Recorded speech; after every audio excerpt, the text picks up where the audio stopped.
ఈరోజు మనం యాగంటిలో ఉన్నటువంటి ఉమా మహేశ్వర ఆలయాన్ని అయితే మనం దర్శిద్దాం. ఇది ఆంధ్రప్రదేశ్ రాష్ట్రంలోని నంద్యాల జిల్లాలో నెలకొని ఉంది.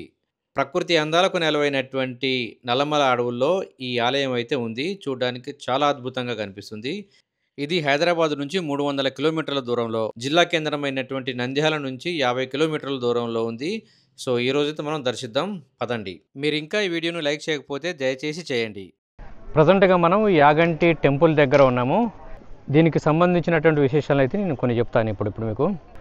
ఇదే దేవస్థానానికి వెళ్ళేటువంటి దారి.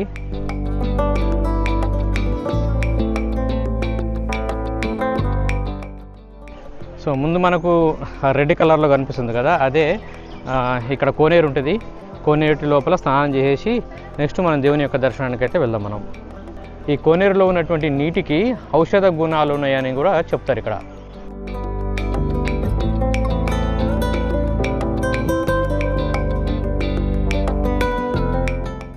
ఫస్ట్ ఈ కోనేటిలో స్నానం అయితే చేద్దాం. చేసిన తర్వాతకి నెక్స్ట్ ఈ దేవుని యొక్క దర్శనం కోసం అయితే వెళ్దాం మనం. మొత్తానికైతే కోనేటిలో నా స్నానం అయితే అయిపోయింది. ఈ కోనేటిలోకి ఒక జలధార అయితే వస్తుంది కదా, చూడవచ్చు మనం. ఈ నీళ్ళు ఎక్కడి నుంచి వస్తున్నాయి అనేది ఎవరికి అంతుపట్టినటువంటి విషయం. సో ఇక్కడ వచ్చినటువంటి నీళ్లు ఇక్కడ ఈ కోనేరు చివరిలో ఇక్కడ ఈ విధంగా నీళ్ళు అయితే మళ్ళీ బయటికి వెళ్ళిపోతున్నవి. అంటే ఈ కోనేరులో ఉన్నటువంటి నీరు ఎప్పటికప్పుడు చాలా ఫ్రెష్ వాటర్ అన్న విషయం అయితే మనం అర్థం చేసుకోవచ్చు. ఈ కోనేటి చివరిలో ఉన్నటువంటి బండల మీద దేవతామూర్తి విగ్రహాలు అయితే చెక్కబడి ఉన్నవి. వీటిని మనం చూడవచ్చు. ఈ కోనేరులో ఉన్నటువంటి నీరు ఇక్కడ బయటికి చాలా ఫ్రెష్గా కనిపిస్తున్నప్పటికీ లోపల మాత్రం కాలు పెట్టినప్పుడు కొంచెం జిగురు పాకురు అనేటువంటి ఆ ఫీలింగ్ అయితే కనిపిస్తుంది కాళ్ళకు.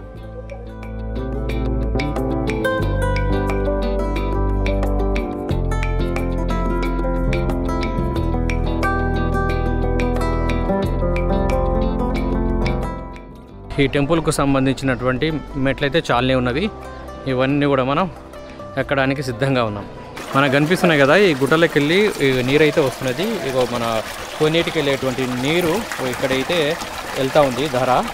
ఇదేంటంటే మనకు ఎండ వాన చలి కాలం ఏ కాలంతో సంబంధం లేకుండా ఇక్కడ వచ్చేటువంటి నీటి యొక్క ధార ప్రవాహం అనేది ఎప్పుడు ఇలాగే ఉంటుంది కన్సిస్టెంట్గా. సో ఇక్కడ కనిపిస్తుంది కదా రెడ్ కలర్లో, అదే మన కోనేరుకు సంబంధించినటువంటి ప్రదేశం. మనకు కనిపిస్తున్నటువంటిదే యాగంటి క్షేత్రానికి సంబంధించినటువంటి ఉమామహేశ్వర ఆలయం. విష్ణువుకు సంబంధించినటువంటి ఆలయాలన్నీ కూడా వైష్ణవ పద్ధతుల ప్రకారం ఆ గుడిని కన్స్ట్రక్షన్ చేస్తారు. అదేవిధంగా శివునికి సంబంధించినటువంటి టెంపుల్ అనుకోండి, అప్పుడు శైవ పద్ధతులను అనుసరించి ఆ గుడిని అయితే కన్స్ట్రక్షన్ చేస్తారు. సో విచిత్రం ఏంటంటే ఈ యాగంటిలో ఉన్నటువంటి ఈ టెంపుల్ వైష్ణవ సాంప్రదాయ పద్ధతుల ప్రకారం కన్స్ట్రక్షన్ చేస్తారు. కానీ ఇక్కడ ఉన్నటువంటి దేవుడు మాత్రం శివుడు. ఎందుకంటారా? దీనికి సంబంధించినటువంటి ఒక కారణం ఉంది, నేను తర్వాత చెప్తాను మీకు. ఈ యాగంటి పరిసర ప్రాంతాల్లో ఎక్కడ కూడా మీకు కాకులు కనిపించవు. ఇలా కాకులకంటూ రెస్ట్రిక్షన్స్ ఉంటాయా అంటే ఈ యాగంటిలో మాత్రం ఉంటవి. సో దీనికి గల కారణాలు ఏందనేది మీకు తర్వాత చెప్తాను నేను. ప్రాణం ఉన్నటువంటి ప్రతి జీవిలో కూడా పెరుగుదల ఉంటుంది, ఎంతో కొంత పెరుగుతూ ఉంటుంది. కానీ ఈ యాగంటిలో ఉన్నటువంటి నంది, దీన్ని మనం బసవన్న అంటాము. ఈ బసవన్నలో ప్రతి సంవత్సరం పెరుగుదల ఉంది. ఇది కంప్లీట్గా ఏంటంటే శిలతో తయారు చేయబడ్డటువంటి బసవన్నలో ప్రతి సంవత్సరం పెరుగుదల ఉంది. సో దాన్ని కూడా మీకు చూపిస్తాయి ఇప్పుడు. ఈ వీడియో అయితే చాలా ఇంట్రెస్టింగ్గా ఉండబోతుంటుంది. Stay tune. సో మెట్లయితే ఎక్కుతున్నా, మీకు గుడి ఇప్పుడు చాలా క్లియర్గా కనిపిస్తుందని అనుకుంటున్నాను మీకు.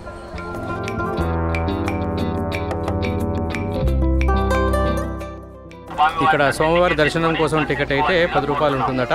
దీని టికెట్ అయితే తీసుకుని వెళ్ళాలి మనం. ఈ గుడికి ముందే గుడికి సంబంధించినటువంటి కౌంటర్ అయితే ఉంది. స్పర్శ దర్శనానికి 75 రూపాయల టికెట్ అయితే ఉంటుందట. సో ఇది గుడి నుంచి చూసినప్పుడు వెంకటేశ్వర స్వామి దేవస్థానానికి సంబంధించినటువంటి ఆ ఎంట్రీ ఇలా ఉంది, చూడవచ్చు మీరు. మనం ఇప్పుడు నెక్స్ట్ దేవుని దర్శనం తర్వాత అక్కడికైతే వెళ్తాం మనం. ఇక్కడ కోతులు కొండెంగులు కలిసి ఉన్నవి. ఈ కొండెంగులు అంటే ఇవి మనం వాటి మూతి చూడండి ఒకసారి నల్లగా ఉంది కదా, కోతులేమో మూతి ఎర్రగా ఉంటుంది. ఇట్లా కోతులు కొండెంగులు అన్నీ కలిసి ఉన్నాయి. ఇక్కడ కొండెంగు వచ్చింది చూడండి, నా దగ్గరికి వస్తుంది ఇది. దీని మూతి మొత్తం ఎంత నల్లగా ఉన్నది చూడండి. ఇవి ఏమాత్రం అదురు బెదిరైతే ఏం లేవు, మనుషుల మీదకి వస్తాయి డైరెక్ట్గా. ఈ తోక కూడా ఎంత పొడుగుందో ఇది. ప్రజెంట్గా గుడి లోపలికి అయితే వెళ్తున్నాం మనం.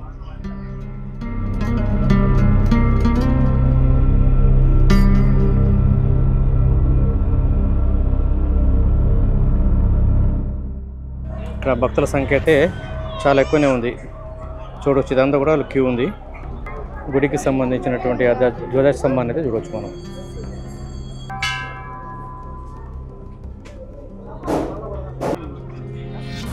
సో ఇదే గుడికి సంబంధించినటువంటి గర్భాలయ గుడి, ఉమామహేశ్వర ఆలయం.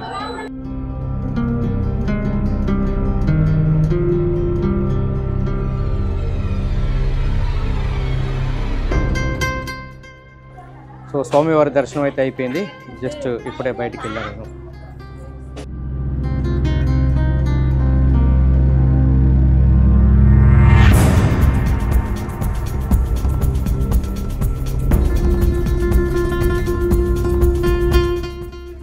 యాగంటి బసవన్నకు సంబంధించినటువంటి ఈ చరిత్రను అయితే మనం చూడవచ్చు. మన వెనకాల కనిపిస్తుంది బసవన్న.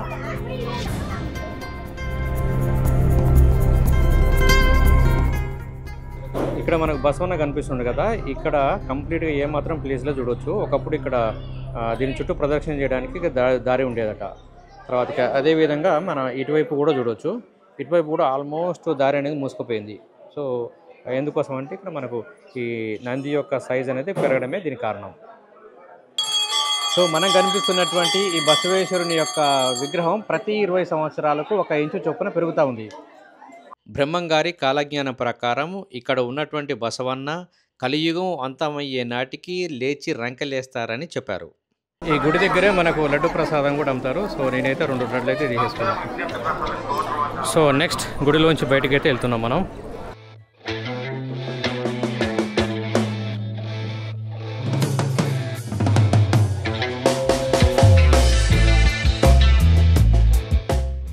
ఈ టెంపుల్ నుంచి బయటకు వెళ్ళగానే ఇమ్మీడియట్గా ఇక్కడ లెఫ్ట్ సైడ్లో చూడండి శ్రీ వెంకటేశ్వర స్వామి దేవస్థానానికి సంబంధించినటువంటిది అయితే ఉంది.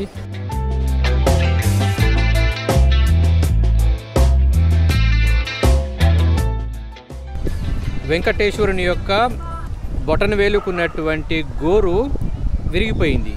సో ఆ విధంగా అసంపూర్తిగా ఉన్నటువంటి ఆ విగ్రహాన్ని గుడి లోపల ప్రతిష్ఠించడం అనేది పాసిబుల్ కాదు. సో అందుకోసం అన్నట్టుగా ఇది ఎందుకు జరిగింది అనేటువంటి ఆ విషయం గురించి అగస్త్యుడు శివుని కోసం తపస్సు చేసిండు. అప్పుడు ప్రత్యక్షమైనటువంటి శివుడు ఇక్కడ నీరు ఎప్పుడూ ప్రవహిస్తూనే ఉంటుంది, నేను ఉండడానికి చాలా అనుకూలంగా ఉన్నటువంటి ప్రదేశం ఇది, కాబట్టి ఈ గుడి లోపల నన్నే ప్రతిష్ఠించమన్నట్టుగా తను కోరిండు.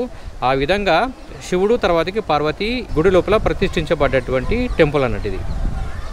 ఏ గుడిలోనైనా సరే సాధారణంగా శివుడు లింగ రూపంలో కనిపిస్తాడు, కానీ ఈ గుడి లోపల మాత్రం శివుడు పార్వతి విగ్రహ రూపంలో కనిపిస్తారు. ఈ గర్భాలయం లోపల, ఈ గర్భాలయంలో ఉన్నటువంటి ఈ విగ్రహం దాదాపు ఒక 3 ఫీట్ల హైట్లో మాత్రమే కనిపిస్తుంది. చూడడానికి చాలా బాగుంటుంది. సో నా దర్శనం ఇప్పుడే అయిపోయింది కదా, అయిపోయిన తర్వాతకి నేను చూశాను, బాగుంది.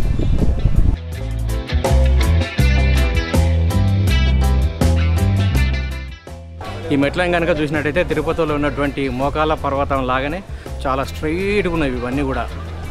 చూడవచ్చు, ఎక్కడం అయితే కొంచెం కష్టమే ముసలోళ్ళు, తర్వాత కాళ్ళ నొప్పులు ఉన్నటువంటి వాళ్ళైతే.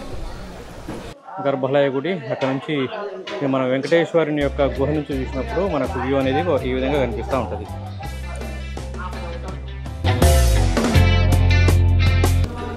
సో ఇప్పుడు వెంకటేశ్వర గుహ నుంచి అయితే బయటికి అయితే వెళ్తున్నాం మనం. సో ఇంతకుముందు నేను చెప్పాను కదా, వెంకటేశ్వరుని యొక్క విగ్రహం బొటనవేలు యొక్క గోరు పగిలిపోయిందని. పగిలిపోయినటువంటి ఆ విగ్రహాన్ని మనకు కనిపిస్తున్నటువంటి ఈ వెంకటేశ్వరునికి సంబంధించినటువంటి గుహ లోపల ఆ విగ్రహాన్ని ప్రతిష్ఠించిండు అగస్త్య మహర్షి. అగస్త్య మహర్షి నివసించినటువంటి గుహ, ఆ తర్వాతకి పోతులూరు వీరబ్రహ్మం గారు నివసించినటువంటి ఆ గుహ కూడా ఉంది. వాటిని కూడా చూద్దాం నెక్స్ట్.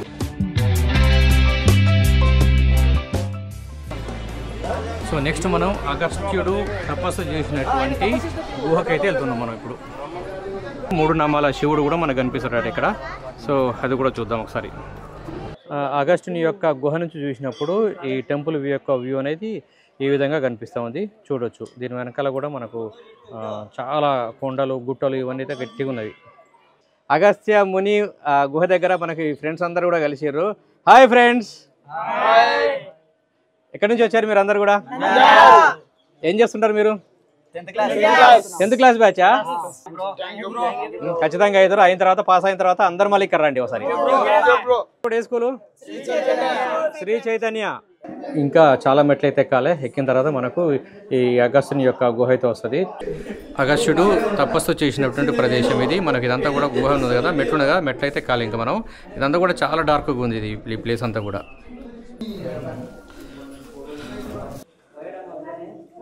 సో మనకు కనిపిస్తున్నటువంటిది శివలింగం. సో మనం ఫస్ట్ వెంకటేశ్వర స్వామి గుహ దగ్గరికి అయితే వెళ్ళాము, మనం చూసాము. ఆ తర్వాతకి నెక్స్ట్ మనం అగస్త్యుడు ఉన్నటువంటి ఆ గుహ దగ్గరికి అయితే వెళ్ళాము, అది కూడా మనం చూసాము. నెక్స్ట్ మనం వీరబ్రహ్మేంద్ర స్వామి ఉన్నటువంటి ఆ గుహకైతే వెళ్తున్నాము. నెక్స్ట్ మనం బనగానపల్లి, తర్వాతకి రవ్వల గుట్ట, వీటికి సంబంధించినటువంటి డెడికేటెడ్ వీడియో అయితే నేను మళ్ళొకటి చేస్తాను నేను. సో ప్రజెంట్గా అయితే మనం ఇప్పుడు చూస్తున్నాం. ఇది గుహ లోపలికైతే వెళ్ళి వచ్చాము. చాలా చిన్నగా ఉంది, ఏంటంటే మనకు వంగబడి పోవాల్సిందే, అంత ఎత్తు అయితే చాలా తక్కువ ఉంది. ఇది బ్రహ్మంగారి నివసించినటువంటి గుహ ఇది. సో అదే దారి. సో బ్రహ్మంగారు నివసించినటువంటి ఆ గుహకైతే వెళ్ళాము, చూసి ఇప్పుడే బయటకు వస్తున్నా. సో నెక్స్ట్ మనం ఇక్కడ నుంచి బనగానపల్లికి అయితే వెళ్తున్నాము. అక్కడ బ్రహ్మంగారు నివసించినటువంటి ప్రదేశం, అచ్చమాంబ ఇల్లు, అక్కడ నుంచి రవ్వలగుట్ట. సో ఇవన్నీ కూడా మనం నెక్స్ట్ చూడబోతున్నాం. యాగంటిలో ఉన్నటువంటి గుడి పక్కనే శ్రీ ఉమామహేశ్వర రైతు సంఘ నిత్యాన్న సత్రం అయితే కనిపిస్తుంది. ప్రతిరోజు మధ్యాహ్నం 12:30 నుంచి 3 o'clock వరకు అయితే ఇక్కడ అన్నదానం అయితే చేస్తారు. అవసరం అనుకున్నటువంటి భక్తులు చేసుకోవచ్చు. అదేవిధంగా నైట్ 7:30 నుంచి 8:30 వరకు కూడా ఈ అన్నదానం అనేది జరుగుతూ ఉంటుంది ఇక్కడ. మీకు ఈ వీడియో కనుక నచ్చినట్లయితే లైక్ చేయండి, కామెంట్ చేయండి. నాకు ఎంకరేజ్మెంట్ ఇవ్వాలనిపిస్తే ఛానల్ని సబ్స్క్రైబ్ చేసుకోండి, చేయించండి. Thank you for watching this video. మరో వీడియోతో మీ ముందుంటాను. అంతవరకు బాయ్ బాయ్.